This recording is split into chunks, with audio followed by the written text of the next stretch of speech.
పొలాల అమావాస్యకు ఎంతో విశిష్టత ఉంది. స్త్రీలు తమ సౌభాగ్యం కోసం, తమ పిల్లల యోగక్షేమాల కోసం, తమ కుటుంబం కోసం వ్రతాలు ఆచరించడం మనకు ఆనాది నుంచి వస్తున్న ఆచారం.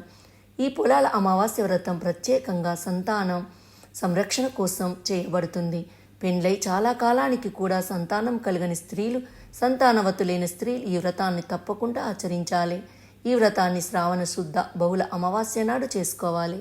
ఈ వ్రతంలో ముఖ్యమైన కథ ప్రచారంలో ఉంది. అది ఒక కుటుంబంలో 7 కొడుకులు అందరికీ పెళ్లిళ్ళు చేస్తారు. అందులో 7వ కోడలికి ఏటా పిల్లవాడు పుడతాడు. కానీ పొలాల అమావాస్య రోజు చనిపోతాడు. అలాగా 6 సంవత్సరాలు జరుగుతుంది. అప్పటికి ఆమె తోడి కోడళ్ళు దెప్పడం మొదలు పెడతారు. ఆమె వలన వారు ఆ పండుగ జరుపుకోలేకపోతున్నారు అని ఆ బాధ భరించలేక 7వ సంవత్సరం పిల్లాడు కొన ఊపిరితో ఉండగానే అతడిని ఒక చాపలో చుట్టేసి ఉంచేస్తుంది. అందరూ పూజ చేసుకుంటారు. అది అయ్యాక ఆమె ఆ బాబుని భుజం మీద వేసుకొని శ్మశానానికి ఏడుస్తూ వెళ్తుంది.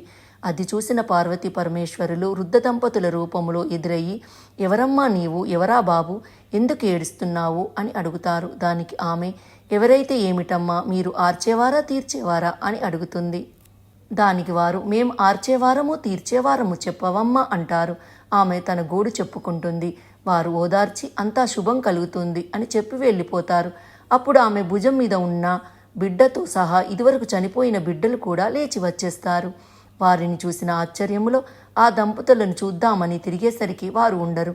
అప్పుడు అది పార్వతీ పరమేశ్వరులని తెలుసుకొని ఆనందంగా ఇంటికి వెళ్ళిపోతుంది. అక్కడ ఆమె తోడికోడళ్ళు ఆమె అదృష్టానికి అబ్బురపోయి క్షమాపణ చెప్పుకుంటారు. అప్పటి నుండి ఆమె ప్రతి ఏటా తప్పకుండా పొలాల అమావాస్య జరుపుకుంటుంది.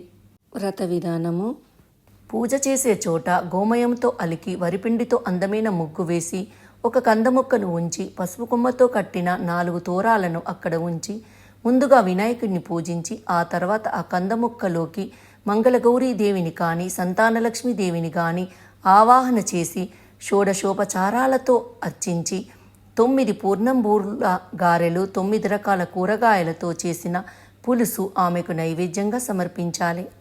ఆ తర్వాత బహుసంతానవతి అయిన పెద్ద ముత్తైదువును పూజించి కొత్త చీర, రవికల, గుడ్డ పెట్టి నైవేద్యం పెట్టని 9 పూర్ణంబూర్లు, ఒక తోరాన్ని ఆమెకు వాయనంగా సమర్పించి దీవెనలు అందుకోవాలి. ఆ తర్వాత ఒక తోరాన్ని కందముక్కకు కట్టి మరొకటి తన మెడలో కట్టుకొని మిగిలిన తోరాన్ని తన ఆఖరు సంతానం మూలలో కట్టాలి. అలా చేస్తే ఆమె సంతానం ఆయురారోగ్య ఐశ్వర్యాలతో 10 కాలాల పాటు చల్లగా ఉంటారు. ఆడపిల్ల కావాలనుకునే వాళ్ళు గారెలు, మగపిల్లవాడు కావాలనుకునే వాళ్ళు బూరెలు అమ్మవారికి సమర్పిస్తారు.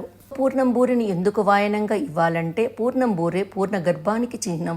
అందులోని పూర్ణం గర్భస్థ శిశువుకు చిహ్నం. స్త్రీకి మాతృత్వం కూడా అంత మధురమైనది కనుక పూర్ణ బూరెలు వాయనంగా ఇవ్వాలనే నియమాన్ని విధించారు మన పూర్వులు. ఇంకా పనస ఆకులతో బుట్టలు కుట్టి ఇడ్లీ పిండి అందులో నింపి ఆవిరి మీద ఉడికించి అమ్మవారికి నైవేద్యం పెడతారు. ఈ పోలేరమ్మకు గౌరీదేవి పూజ చేస్తారు. నివేదనగా నవకాయ కూర కూడా చేస్తారు. ఇంకా పప్పు తాలికలు, పాల తాలికలు, మినప కుడుములు చేసి అమ్మవారికి నివేదిస్తారు. వ్యవసాయం కలవారు ఎద్దులకు పూజ చేస్తారు. అదే వ్యవసాయం లేనివారు ఎద్దు బొమ్మలు మట్టితో చేసి వాటికి పూజ చేస్తారు. ఇక ఇదే రోజున పోలేరమ్మను ఆరాధించే ఆచారం కూడా చాలా ప్రాంతాలలో ఉంది. గ్రామీణ ప్రాంతానికి చెందిన ప్రజలు పోలాంబ పేరుతో అమ్మవారిని పూజిస్తారు. ఆమెకిష్టమైన నైవేద్యాలతో పాటు చీరసారెలు సమర్పిస్తారు. ఈ విధంగా చేయడం వలన ఆ తల్లి అనుగ్రహం లభిస్తుందని, ఫలితంగా వర్షాలు పంటలకి అనుకూలంగా కురుస్తాయని విశ్వసిస్తుంటారు. జీవితం ఎలాంటి ఒడిదుడుకులు లేకుండా సుఖశాంతులతో కొనసాగాలంటే పితృదేవతల ఆశీస్సులు కావాలి. అలాగే వర్షాలు బాగా కురవాలంటే గ్రామదేవత అయిన పోలేరమ్మ అనుగ్రహం ఉండాలి. వర్షాలు పడితే వ్యవసాయ పనులు చేయడానికి అనుకూలంగా ఎద్దులు ఆరోగ్యంగా ఉండాలి. పంటలు బాగా పండినప్పుడే ఆవులకు మేత దొరుకుతుంది.